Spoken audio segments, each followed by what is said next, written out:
Welcome back, everyone.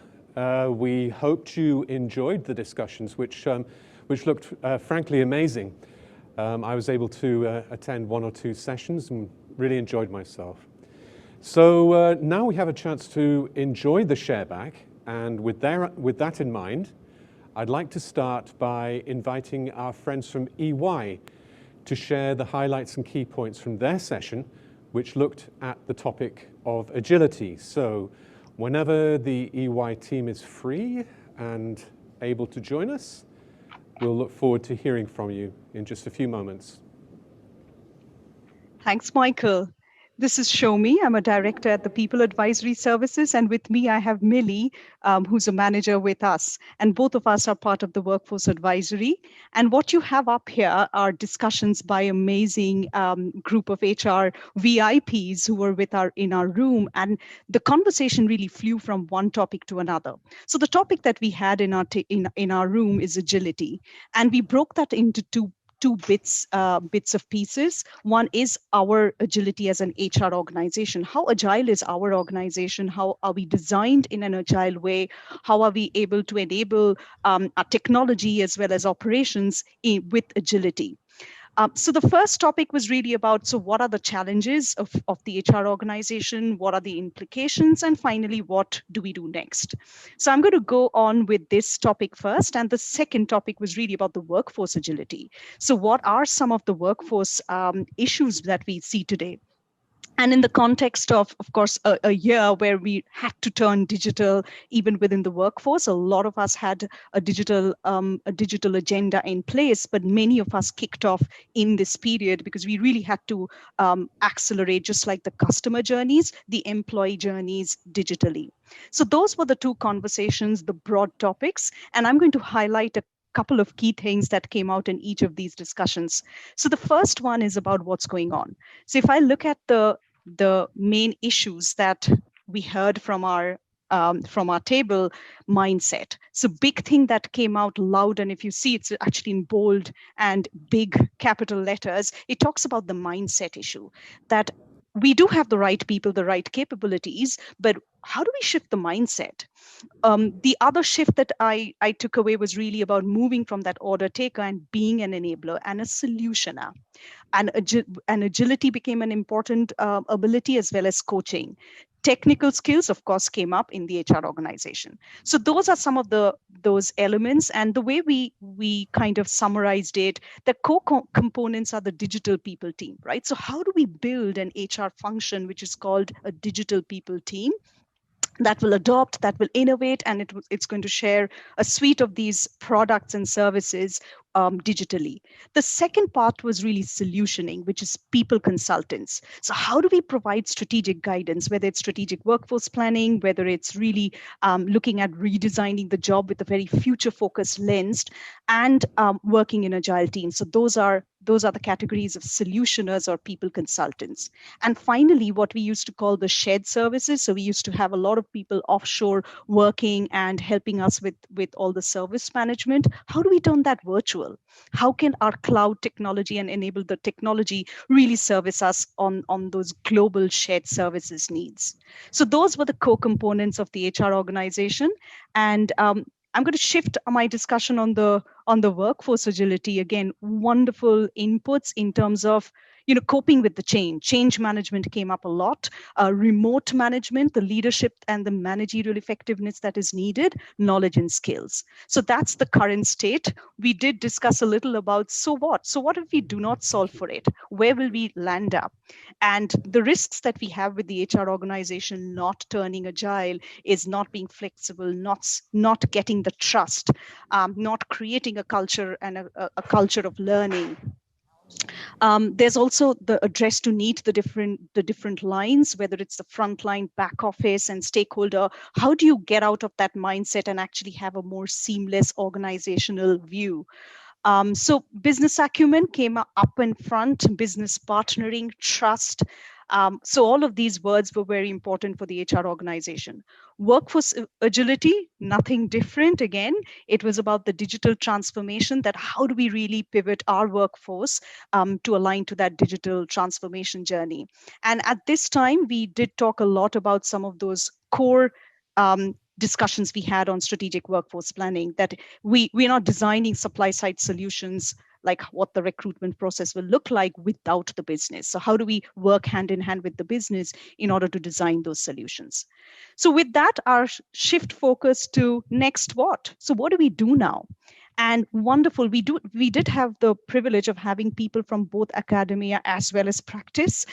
So we had Dr. Jacqueline Lee and we had Firmin Diaz, and both of them talked about learning agility, right? So a lot of, and they teach learning HR people, and they teach people analytics. So if data is the new fuel, the main problem is really in the mindset. And people come into the classes across all levels, even the seniors to the new people who are choosing HR as a profession, saying that, look, I'm not good with numbers. I didn't join HR studies to work with numbers. And it's really a mindset shift. And again, back to that growth mindset, how do we have the right mindset so we are able to really make sense of that data, have an analytical mindset, and be able to also do the storytelling, which we are good at. So having that, again, coaching, technology, mindset shift, being a strategic facilitator.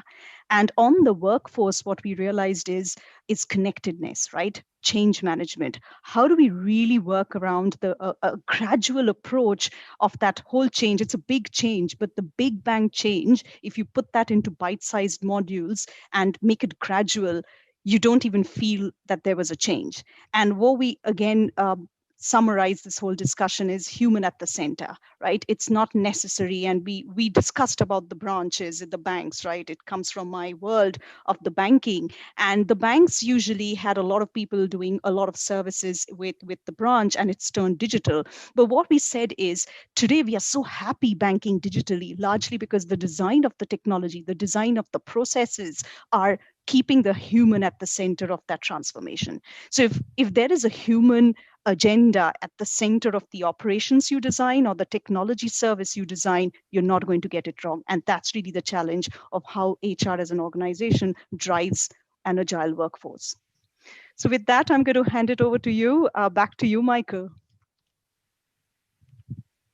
Much indeed. That was absolutely fascinating.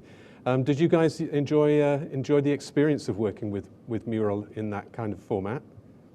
I'm going to ask Millie to answer that because she's a Mural expert, and once she puts her hands onto it, there's magic.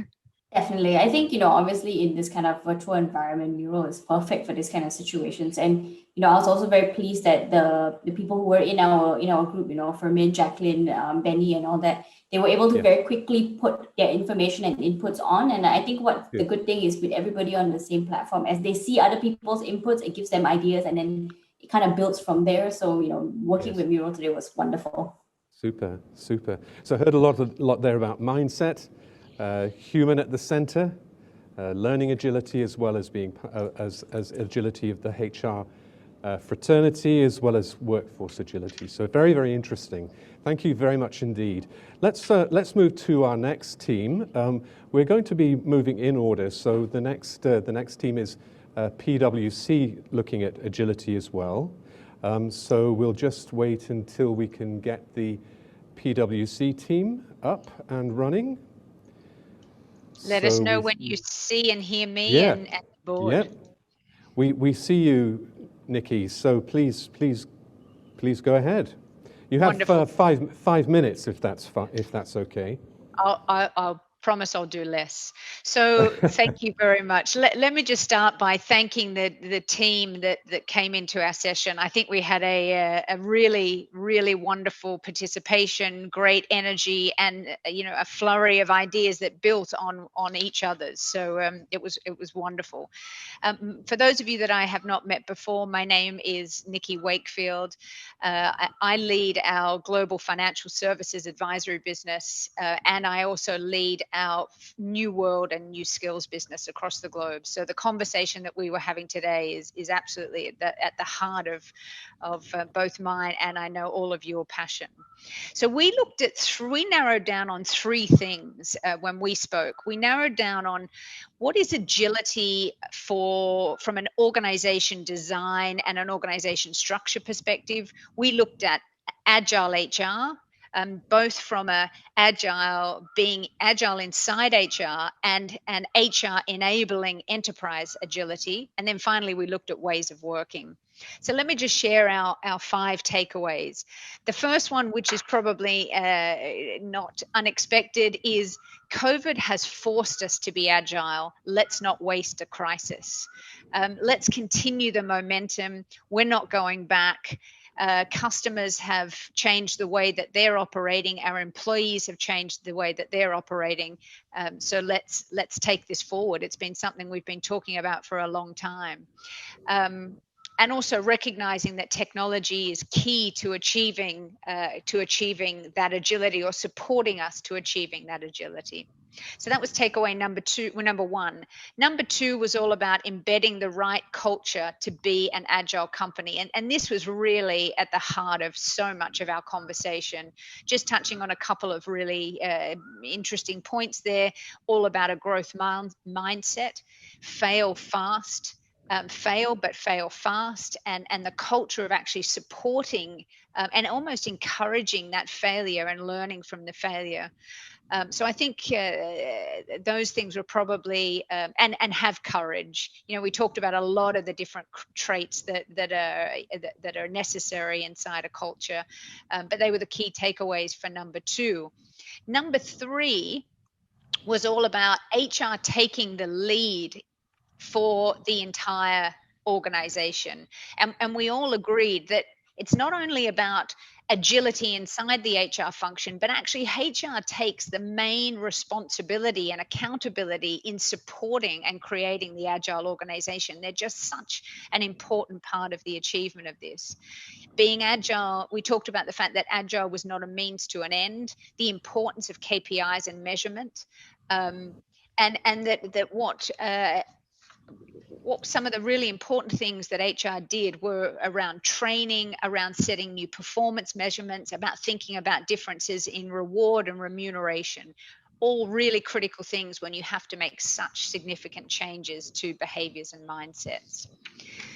Takeaway number 4 was all about embedding agile in purpose. And this was a really interesting one. And what we were saying here is that being an agile enterprise is not about agile for agile's sake. And I think a lot of organizations can get caught in that concept.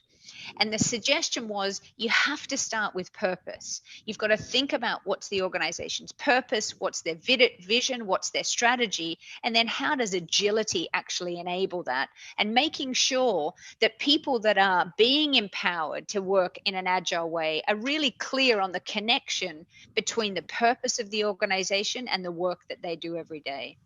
And then finally, number 5 was all about leadership taking charge to lead the agile journey. I mean, this is something that I think is well known to everybody. The importance of leaders in change inside an organization, and particularly in culture change inside an organization. Walking the talk was something that we discussed. Being an empathetic organization, leaders showing that pushing the boundaries is a good thing to do and is the right thing to do. Leaders encouraging failure and learning from failure, but encouraging failing fast. And we even talked about some examples where leaders literally celebrated some of these failures and the lessons that were learned from the failures. So a great discussion, I think some really important takeaways, and hopefully that was under 5 minutes. Fabulous, Nikki. Thank you so much. And just some of the things I was hearing there, that idea about being bold and having the right kind of culture, some great things about HR taking the lead. Very exciting too about embedding Agile in purpose, in fact. So bringing purpose to the center stage there. And some really, really fascinating things that you pointed out there. I must mention, of course, that you mentioned being an empathetic organization as well. So it'll be really interesting to see whether we get some crossover into what the other groups were discussing. So thank you to the PwC team and group. Lovely, thank you. So let's move to group 3, which is the Accenture group. And Accenture were one of 2 consulting company friends who are looking at well-being, the other being Catalyze, who we'll come to in just a short moment. So, on the Accenture side, we've got... So Michael, I can take Himanshu, hello, good afternoon to you. You've got 5 minutes, sir. Yes, indeed. Thank you so much. So good afternoon, everybody. Quick introductions. My name is Himanshu. I work here in Accenture and lead our workforce and organization advisory practice. And I had the good fortune of spending a nice, productive, and engaging hour with, along with my colleagues Sinlay and Astrid, with 5 of our CHRO, CXO participants. And we were talking about well-being, and we actually introduced our model of net better off to them, which is the whole idea of holistic well-being, looking at well-being as a function of 3 aspects, actually. The aspect of me, which is, am I financially secure? Am I physically secure? And do I have relevant skills to be employable? Then the sort of the we factor, which is around, do I have the networks and am I emotionally and mentally connected? And then the us factor around, is there a purpose and how do I connect with the purpose of the organization? We had a very, very rich and good discussion, and I'm not gonna have time to go through everything, but let me just focus in on the 5 big takeaways, right? The first one was around the role of the leader in the new world that we live in this hybrid world that we live in. And while it's always been important to lead with empathy, perhaps the importance of doing so has never been more sort of poignant and pointed as it is today. Just a piece of statistics, right? Pre-pandemic, less than 35% of the CXOs we surveyed thought that it is important and that the employer had a responsibility for the holistic well-being of the employee. And that shot up to more than 50% post-pandemic, giving you a sense for how important now CXOs have begun. But I think that has to translate into what it means for leaders, how they behave, how they lead with empathy, how they connect with their people, and so on and so forth. So that we spent a lot of time talking about that. The second one was all around culture. And the behaviors and the protocols that were relevant before, how they need to change, how leaders and organizations are much more on point to communicate very clearly with accessibility and with impact. The third one I thought was very interesting. We spent a lot of time talking about this one, and so I want to spend at least 30 seconds on it, which was, is this actually an opportunity for organizations to strengthen their EVP? Is this an opportunity for organizations to think about how they offer not necessarily work from home, but work from anywhere, anytime, and introducing an element of flexibility? And is that a part of the proposition? We also had a very good conversation around what it means for purpose and how important it has become to emphasize purpose in the EVP. And some of us talked about the importance of connecting and helping individuals align with the organization's purpose. Never been more important to talk about the impact that organization has on communities, on their stakeholders beyond their shareholders. Inevitably, we talked about digitalization, being digital end-to-end, being digital to the core, and how this pandemic has accelerated it. One of us was talking about a CIO who said to him that what I couldn't achieve in 8 years, I managed to push through in a weekend, in terms of the ability to roll out digital initiatives that had been on the back burner for one reason or the other. And then finally, we spend a lot of time talking about the importance that in the new world of keeping people relevant, and the importance people are attaching and workers are attaching to being employable. And so therefore the emphasis on continuous learning, on being able to build skills that are useful for them to be even relevant in the marketplace. Now, you could think about these takeaways as some sweet spot practices and they align pretty well with the research that we did, and which talks to these 5, enable continuous learning, listen actively to what your people need at the front line, in turn empower them with what they can do with real-time data, using technology to enable flexible working, championing well-being and equality, and the last one, which we didn't talk about as much, but perhaps should have, which is all around how do you measure, track, and monitor? How do you set metrics for things like diversity, equality, and how do you have intentional conversations around these? So a lot that we covered. Not sure we did justice to everything, but hey, this is a great starting point. Thank you, Michael. Back to you. Himanshu, thank you very much indeed, and thanks to the group that worked with you. That's a lovely looking mural there, and some really great takeaways. Interesting that you guys are coming back to the question of purpose as well, and also echoes of one or two of the speeches that we had earlier today about continuous learning and upskilling. So some really interesting material there. So thank you all very, very much indeed. Lovely. Great. Well, let's move on to our fourth team. This is the team from Catalyze, who were also looking at well-being. And so I'll hand over to the Catalyze team. I think we've got them coming up in just a moment. Hi, I'm Corinna. I'll be presenting. Hello, Corinna. Catalyze. Hello. Hi, everyone. So I had a great group. There was too many ideas for too little time.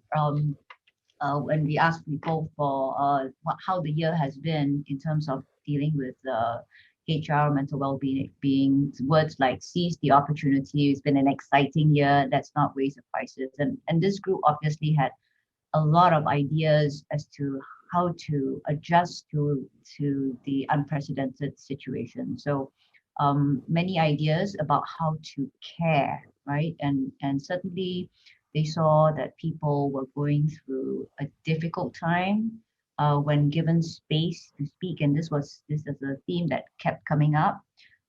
Some simple things that we can do in order for us to actually care for people and to show our employees, give them a way to share what their pain and challenges were.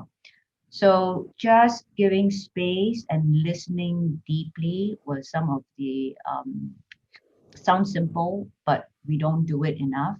And, we often are just talking about work.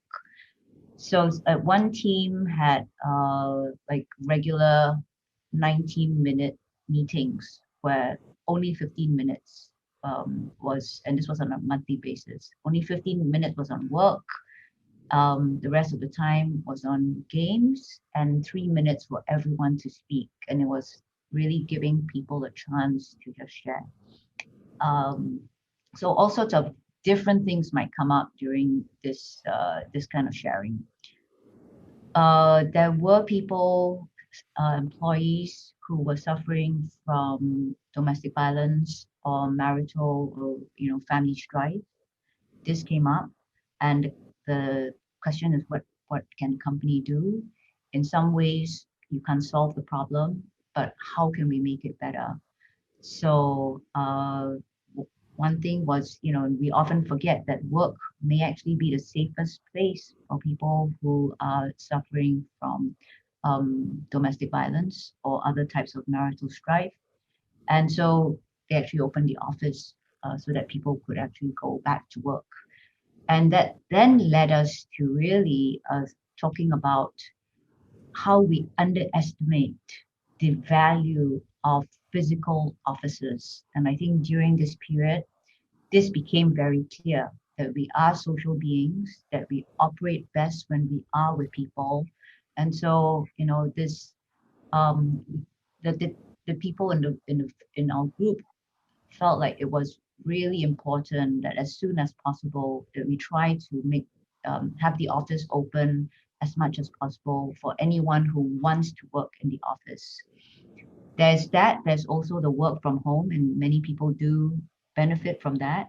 So how do we manage that as well?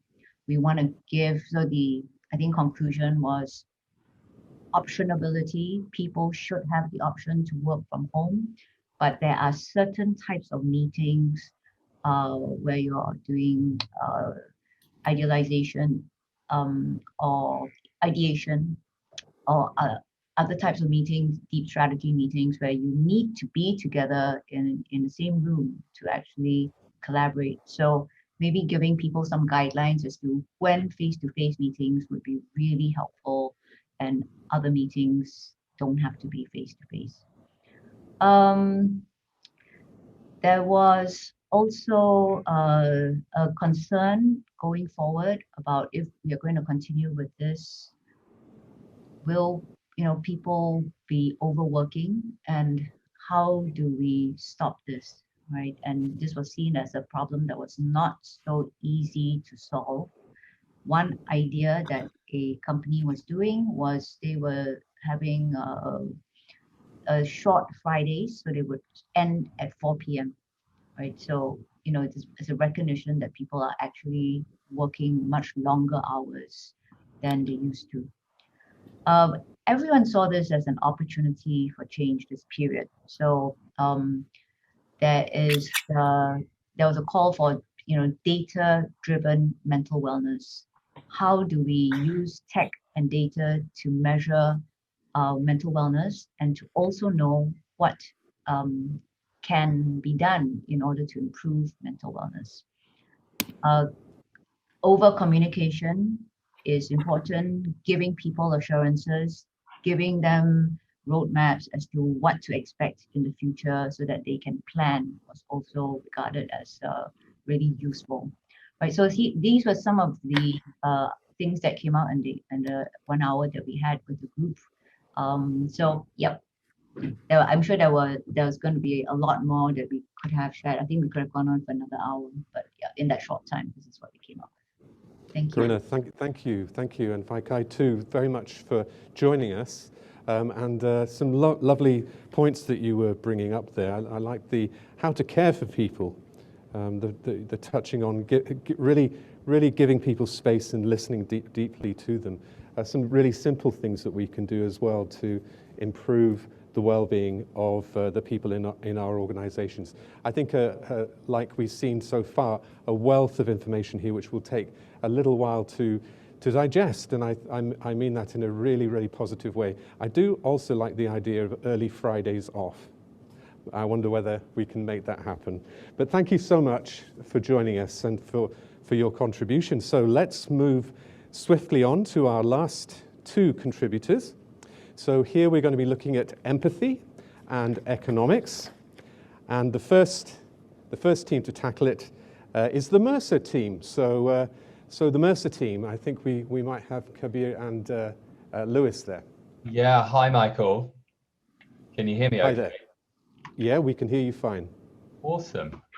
So we had a really wonderful group of incredibly seasoned HR leaders join us to talk about this topic. Kabir, do you want to just quickly introduce a few of the sort of the main themes that we talked about by introduction? Then we can dive into some of the sort of critical points that the group shared. So, what is empathy and economics from our point of view? And then I can just quickly go through the sort of the key learnings. Absolutely. Thanks, Lewis. We covered quite a bit, and as you can see in the slides around us, we try to set the right context. Right off the cuff, what is what is empathy, balancing empathy and economics? I think we all sort of agreed that it's really about just putting yourself in somebody else's shoes, right? And being able to sort of relate and really feel somebody else's experiences is essentially what came out quite a bit. We spoke about it being around employer brand and how today, balancing empathy and economics is really about survival, right? We then spoke around about, what are the implications, right? So why is it important to get right? And I think in addition to just the fact that it's really about survival now, how are organizations being able to manage both trade-offs? We spoke about resilience and confidence and what that does as we all try and future-proof our organizations.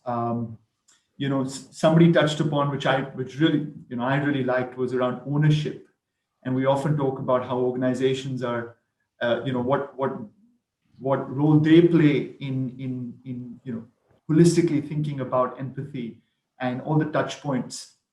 We kind of acknowledge that, there lies an ownership with all of us, when we talk about empathy as well, right?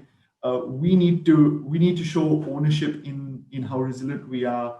We need to, set our expectations, reset our expectations, as someone said. We need to do a lot more listening. How do we get it right? How are you dealing with this? We heard organizations and talk about how they're listening more and how leaders are really exhibiting some of this top down.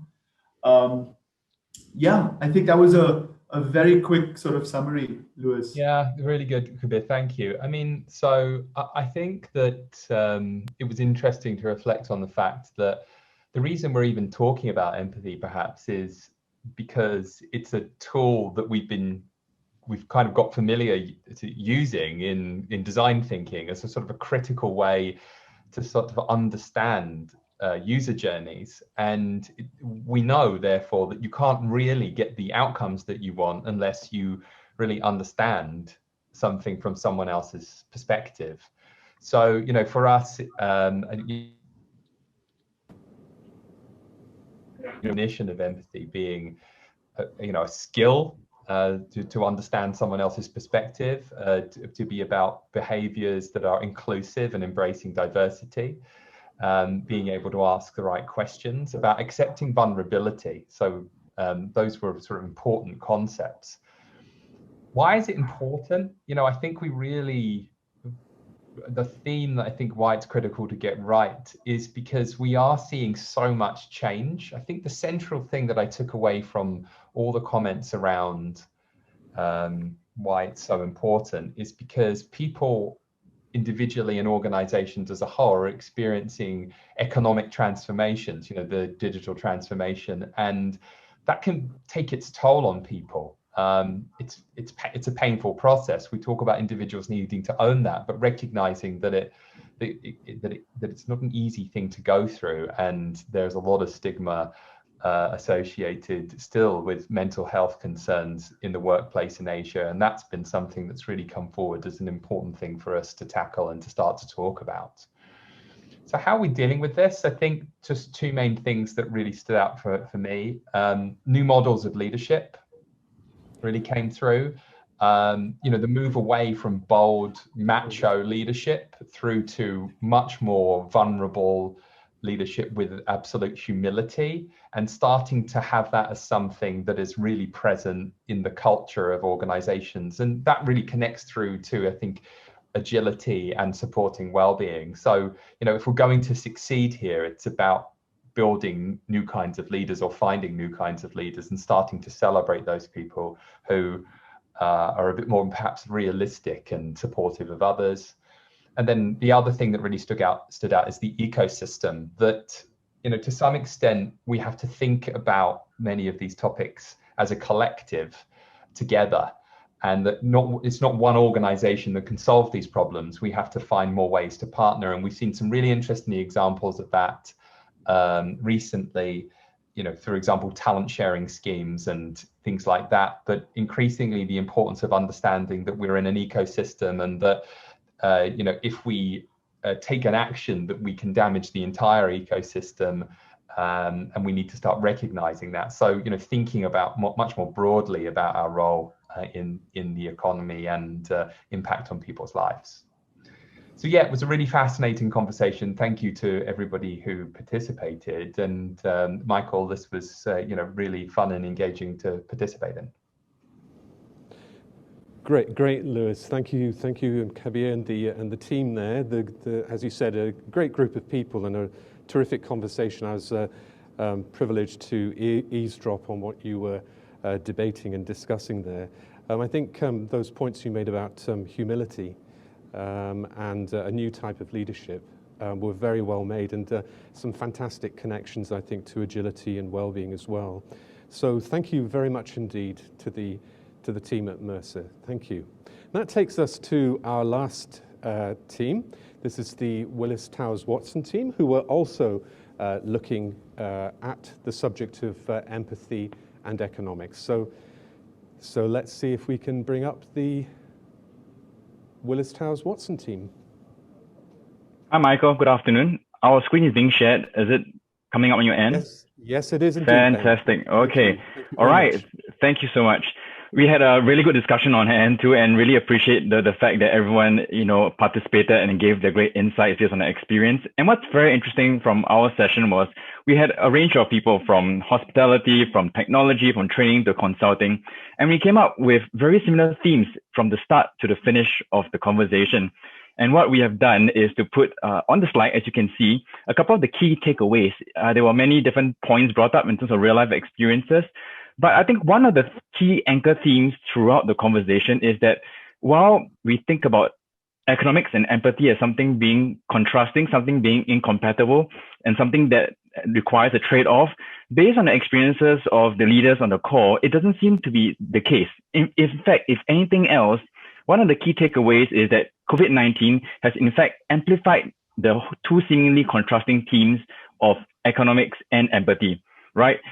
We actually saw that if anything else, we spoke about things like employability and ensuring engagement. And in talking about COVID-19 and how it has an impact on these two things, most people would think that it has had a negative impact.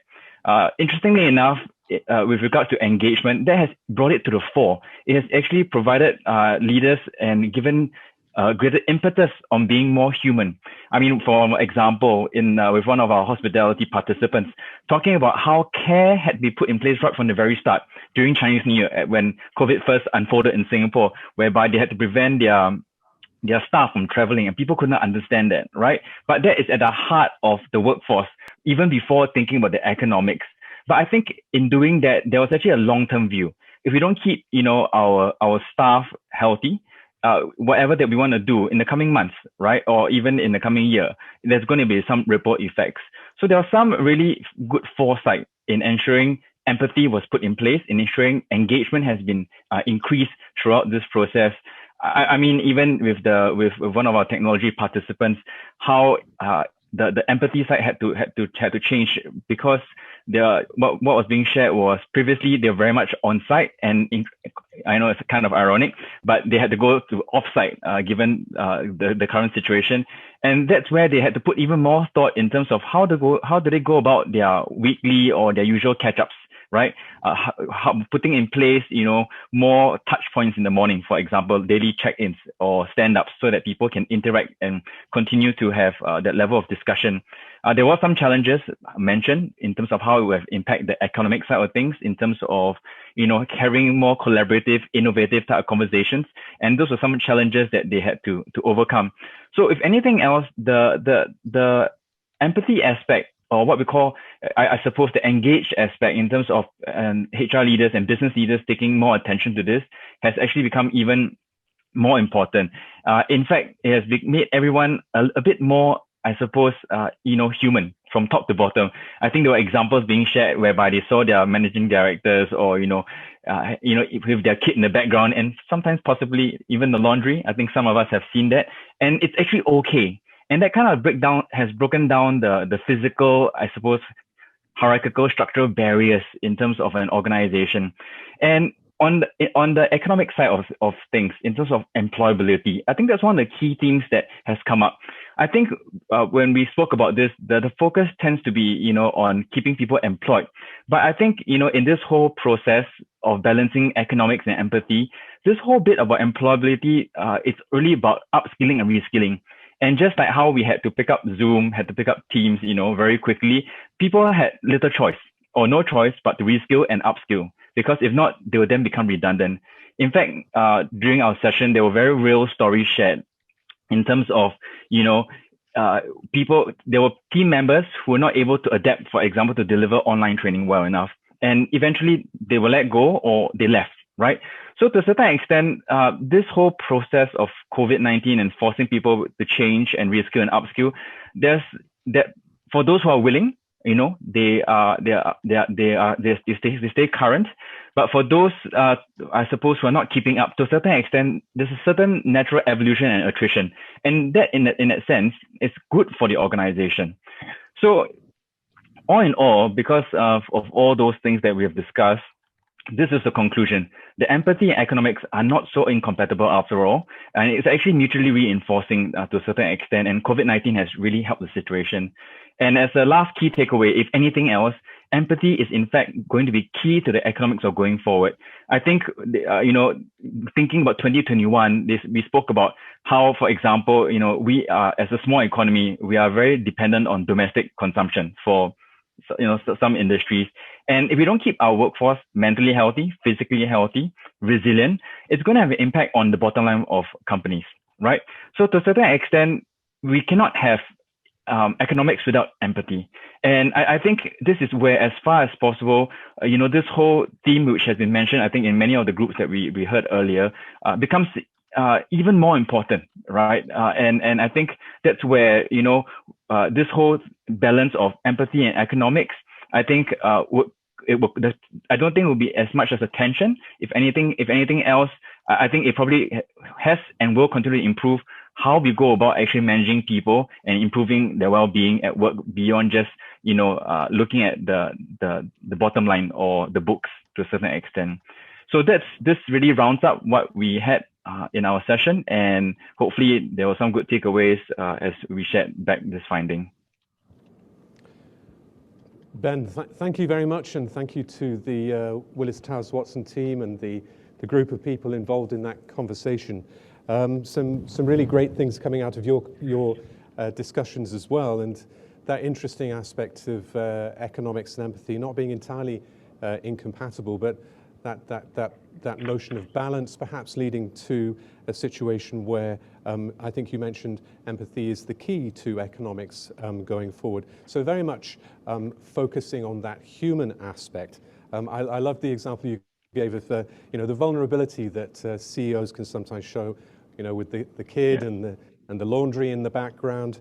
In my case, I have to keep my cat out of view, but we all have all of these different challenges that we need to try to deal with. So it sounds like you also had a really very rich discussion, and I just want to thank you for joining us, and thank your group as well for taking part in the discussion.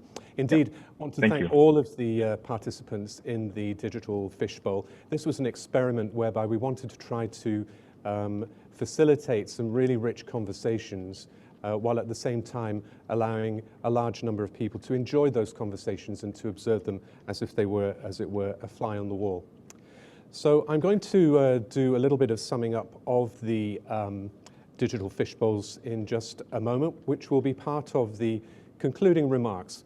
So while we're waiting for the slide to just come up, I wanted to just tie back to a comment that DPM Heng made this morning, which was quoting from The Economist and referencing the fact that during the financial crash of 2008-9, it was the CFO who was center stage, whereas this year, in the teeth of the pandemic, it's really the CHRO and the human resources professionals who, if you like, are now center stage.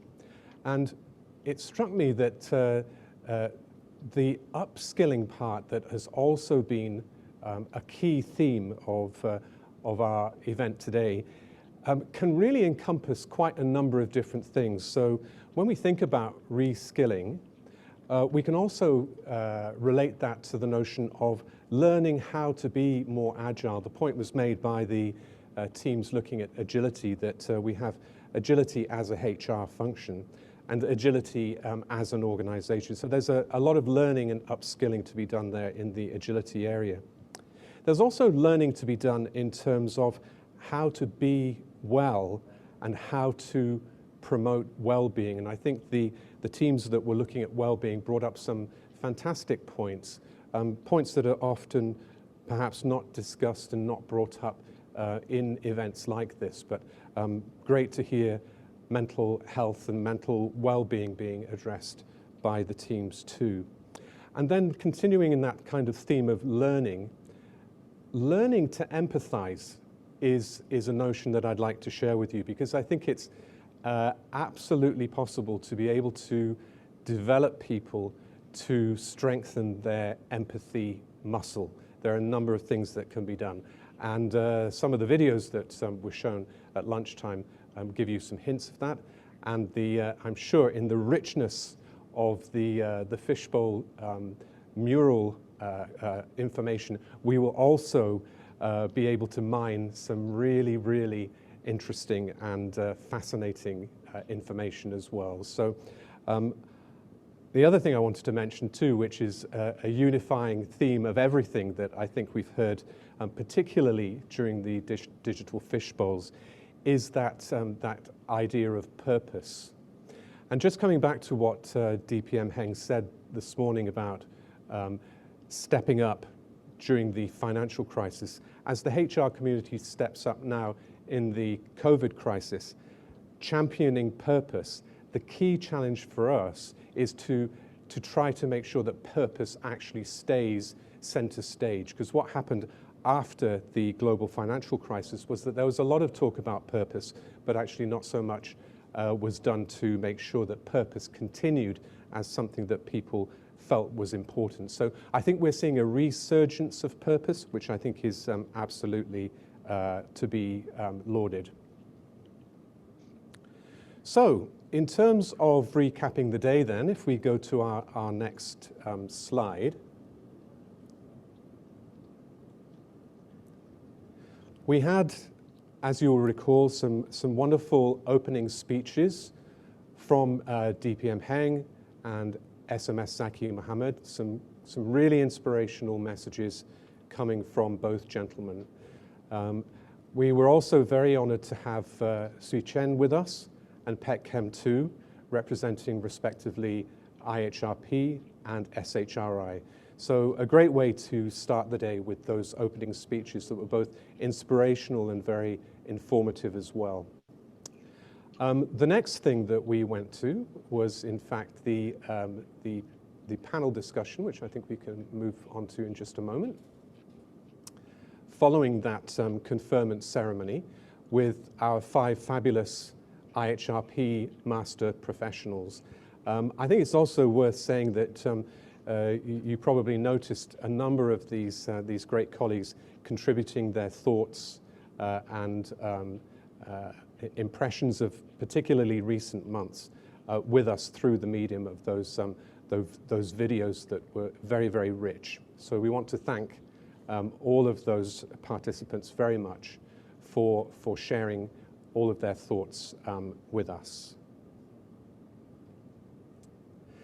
So in terms of the opening plenary discussion, where we were also joined by SMS Zaki Mohammed, DN Prasad did, as he always does, a great job of moderating a super session with the IHRP MPs who were with us. And I was making prolific notes at that time, given that the discussion was very, very rich. One of the things that I was going to share with you, in the interests of sort of brevity, is the notion of what you might call the 3 C's. So I was thinking in terms of community was very much something that was mentioned during the discussion. The care of employees as well, a second C. A third was the question of communication and communicating with people at a time of a great trial and tribulation for organizations. So those 3 C's, I think, were very critical to what we heard during the course of the panel discussion. I think it was mentioned that we should, that our strategy should be to start with the end in mind. And that notion of having a goal and something to work towards, I think was a very strong message that also came through. I also noted down the importance of the quality of human relationships as well, and that notion of human-centered activities in organizations was something that was a very key thing that came through. SMS Zaki said that the government has been very active in terms of the schemes that it has put in place to help with productivity in Singapore. And again, this was very much connected to that notion of upskilling and preparing Singapore for the next stage of its evolution and development. I also like very much the quotation that Prasad used, quoting David Campbell, and he said, it's really important for us to think as HR professionals, how do we, HR, show up as a function? So something for us to sort of ponder and reflect upon. As we move to the next section, we were very fortunate to have a preview, if you like, a sneak peek at the body of competency. The next slide will give you just a quick glance at this very clear and informative graphic. So our Mercer colleagues did a very nice job of taking us through some of the key features of the BOC refresh. And I know that people listening will be very interested to know when the full launch will happen, and this will be in the early part of 2021. So something very much to look forward to. Great to have had, if you like, a preview of this so that we have a very good idea about what is coming our way. We can then move to the next slide. So at this point, we wanted to pay tribute to the energizers. So these were the contributors of various videos, which we showed, as you know, at lunchtime and throughout the day. These videos will be available, as will all of the information on the site, for a month after this particular event has finished. So we want to thank all of the people who came together to make these videos for us. Epic, Six Eyes, the Nth organization, Growth Beans, Srivan Naidu from his organization, No Limits, Madif, Expert Humans, and also Praxis Management Consulting. So thank you all very much indeed for contributing those videos and to giving us a little bit of an insight into a number of different aspects of agility, well-being, and also empathy. So that's great. So I think we can probably start the process of moving towards our reflections segment. And at this point in the program, we'd like to perhaps invite everyone to take 5 to 10 minutes perhaps for quiet reflection, to think about the conversations that we've had and the thoughts and ideas that I'm sure they will have engendered for everyone. So as you start to think about what you've heard, the conversations that you've had, it would be great to invite you to put those comments in the chat. I'd also love to invite the IHRP community and the SHRI community to join in and to put in some comments to help us along. So that's something that we will now let you do for the next 5 to 10 minutes or so. So we're looking forward to hearing from you as to what you've thought so far and the kind of reflections that you have. So some interesting thoughts coming up now. I think people have got so much in their mind that they're still reflecting. I think they are. I think they are. My brain definitely. I'm just listening to you, recap the day. Just amazing how much rich learning there's been. And so, I think, in IHRP, we always want people to, take some time to reflect, and then we talk about our continuing professional development hours. So, for some of you IHRP community members out there, take this opportunity to use this chat box, really to think of 1 or 2 takeaways that you want to remember this by. So I would really, welcome you guys to start typing in the chat. I'm not sure whether we might be experiencing a little bit of lag on our side. So that's why we're kind of, looking at the screen expectantly at the moment.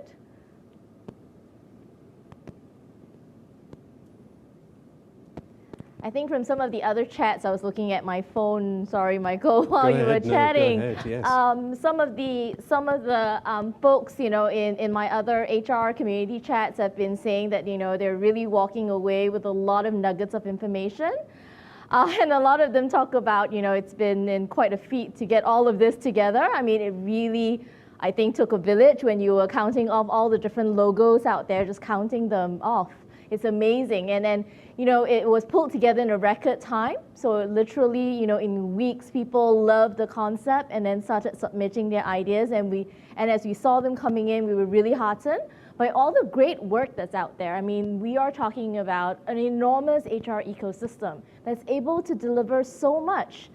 And for us in HR, or the people behind HR, if we could just find the time maybe to take and leverage these wonderful offerings that's out there.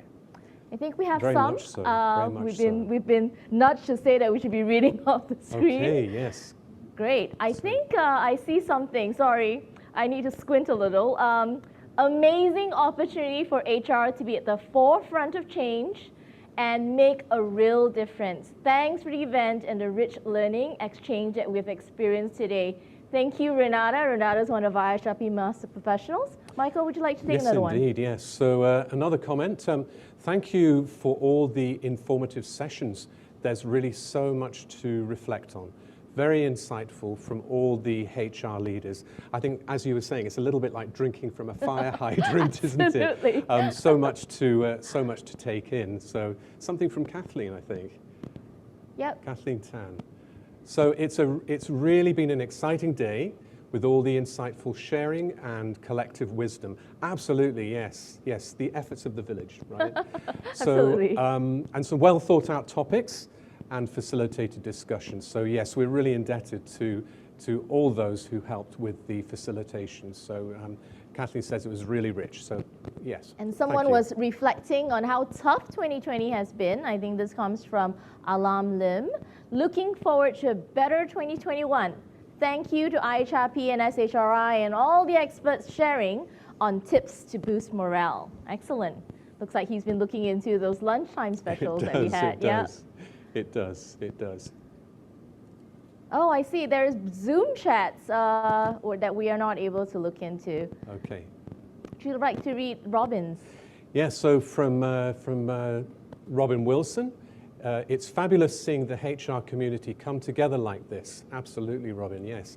It is so needed, and we all need you to learn together and support each other at this time. Absolutely. Absolutely. That's echoing that, absolutely. And then maybe one more, and then we'll move on and keep it coming. I think these are good for us to capture, so that we can look back on this day, look back on this recording, and really, I'm sure I myself will have to review this, day a couple more times. That's going to be my little Christmas break homework, maybe. And I think another one from Somi D. It's great to feel the next wave of HR transformation, and all of us are in it together. I love that. So some really lovely comments there, very helpful as well to us as we sort of reflect on the day as well. So thank you everyone for that. Yep. All right. I think maybe, it's been a long day and we don't want to keep you guys anymore. I think we're coming to the closing remarks now, right? We are. We've got a little bit of time to do. I think if the guys on the tech side can help us with one more word cloud, possibly. I love those. Yes, please. So over to you. All right. Okay. So word cloud. What we're going to ask you to focus on is choose one thing that you will focus on in 2021 so that we can see the word cloud populate. I mean, these are all the hashtags we were coming up with: resilience, well-being. Yes. Excellent. Yes. Anything else? So far, well-being is the biggest text I see it there. is, I think we yeah. kind of all are looking forward to that year-end break. As we said, you know, self-care is really important, so don't forget to take your time out. Absolutely, yes. It So seems to be we've got, these two words, resilience and well-being. They're really big. Yeah. I'd like to call out also perseverance. You know, we've got to keep going, haven't we? Absolutely. So when things get difficult, we've just got to keep going. I think it's that bouncing forward. I love bouncing forward. Bouncing forward, yeah, exactly. absolutely, Into yeah. 2021. Absolutely. Engagement has started to come up too. It has. It has. Great Yeah, I stuff. think it's really important. I think even for us, you know, again, we look to you to give us cues on chat and whatnot to see how we're engaging you. So hopefully, you know, we're able to do that. But that's really important. I mean, if you're on the other side, when you can't really see the expressions and so on, it's really important that you look for ways to facilitate that feedback through means like word clouds and so on. Yeah. Absolutely. Absolutely, Karina. Yes. So some really great things coming out of our word cloud, I think. Absolutely. Yeah. I think we'll snapshot all of this and Yes. then we'll send that out, you know, social media blasts and so on. Yeah. Indeed. Indeed. Great. So we are now coming to the end of our event, and I would therefore like to invite my CEO, Mr. Mayang Parekh, and also SHRI's Executive Director, Mr. Alvin Goh, to share some closing remarks with us. May I request for Mayang and Alvin to come up on stage? And I'll have to leave to give enough safe management distance, safe distance.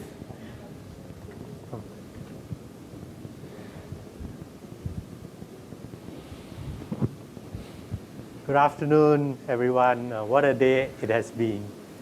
All too soon, today's forum, People Behind People, has come to an end. It is my pleasure, together with Alvin, ED of SHRI, to make our concluding remarks. As I reflect on the day's events, I summarize 3 key takeaways. First is gratitude. So this morning we heard our political leaders, DPM Heng and Senior Minister of State Zaki, lauding the HR profession for its leadership role throughout this crisis. The HR profession, however, could not have done this without the support of the entire ecosystem of service providers out there. So on behalf of the HR community, thank you to our tripartite partners, the Ministry of Manpower, NTUC, and SNAF, various HR service providers, consultancies, HR media organizations, for all your help and support. Second, what comes to mind is the power of the community. The HR profession has shown that it can come together as one in a crisis. Under the banner of People Behind People, the entire HR community has come together to advocate, educate, and enlighten the ever-changing landscape and how our policies and practices need to evolve. By no means we are out of the woods, but our solidarity, credible response, and leadership has given me much hope and encouragement. Which brings me to the third takeaway. It is optimism. Optimism for the future of the profession. More than ever, organizations will need great HR as a guiding light towards more purpose-driven, people-centered business outcomes. Beyond our organizations also, HR plays an important role to build our nation's social capital through inculcating a sense of fairness at the workplace, caring for the welfare and well-being of our employees so they feel safe, supported, and motivated. And most importantly at this time, helping support the creation of new opportunities, new jobs, reskill to take on those new roles. Finally, I would like to thank the organizing team. This is really the people behind the people behind the people for the hard work and agility in turning this forum from vision into reality. So your co-hosts today, Karina and Michael, for leading the Herculean effort, as well as our committee members, Dian Prasad, Wingit, for their expert guidance and coaching. Thank you so much. And last but certainly not the least, to our collaborators, the Lifelong Learning Institute and SHRI. And with that, over to you, Alvin. Thank you, Mayank. So it's a great pleasure for SHRI to share the stage with my co-host, Mr. Mayank Prakat, CEO IHRP, to say a few words at the end of this forum. I believe that it has been a fruitful day of discussion for everyone. In this roundtable forum, where the main theme was sustaining organizations and people, we wanted to convey a few core messages to participants, one of which is the ability to stay agile. We live in a world of uncertainty, a world of flux and change, and as HR professionals, it is crucial for us to maintain a growth mindset and be able to adapt and act swiftly to changes.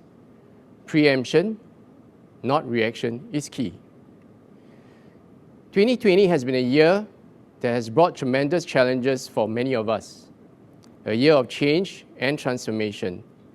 But more importantly, it has given us a peek into what the future of work could possibly be. In an uptone and upbeat perspective, it has given a chance for us to reinvent ourselves and emerge stronger.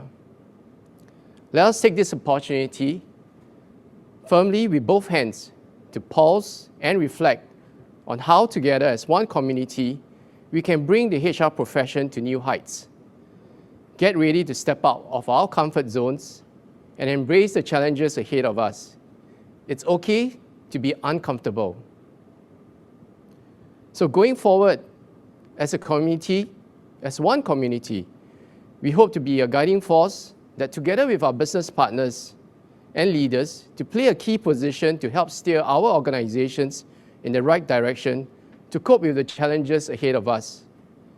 A key strategic role of human capital is to ensure that the workforce moves together as one, in tandem with the businesses. To put it in the words of Henry Ford, if everyone is moving forward together, then success takes care of itself. Together, I believe we can. With Mayank and the team here at IHRP and SHRI, in closing my remarks, I wish to wish all participants virtually and present here a blessed Christmas and a fruitful year ahead. Thanks, Mayank. Thank you.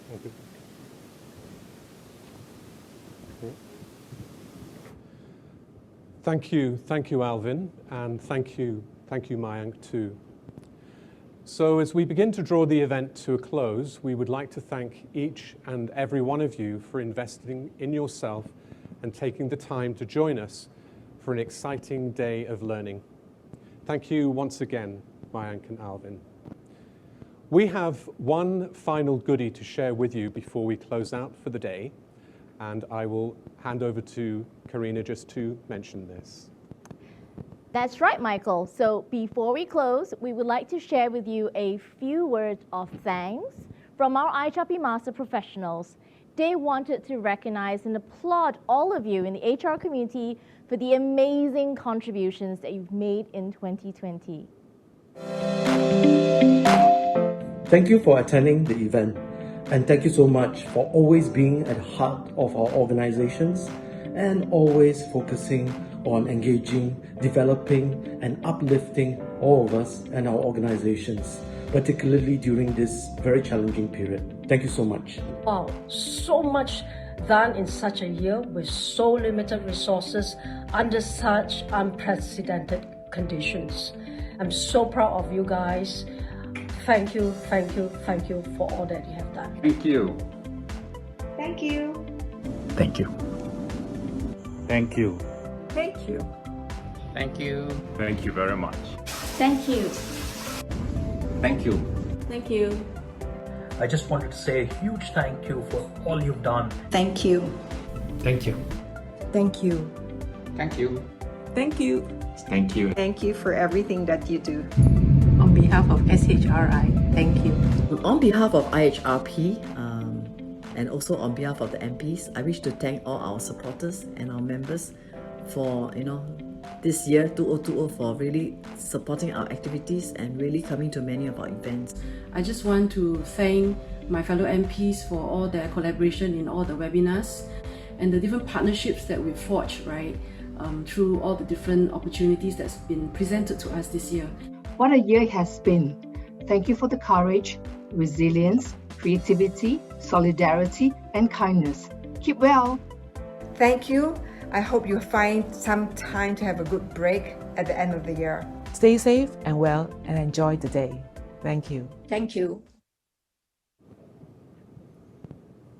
Wow. I mean, I think you will agree that this thank you montage exemplifies all that is good and positive about our community.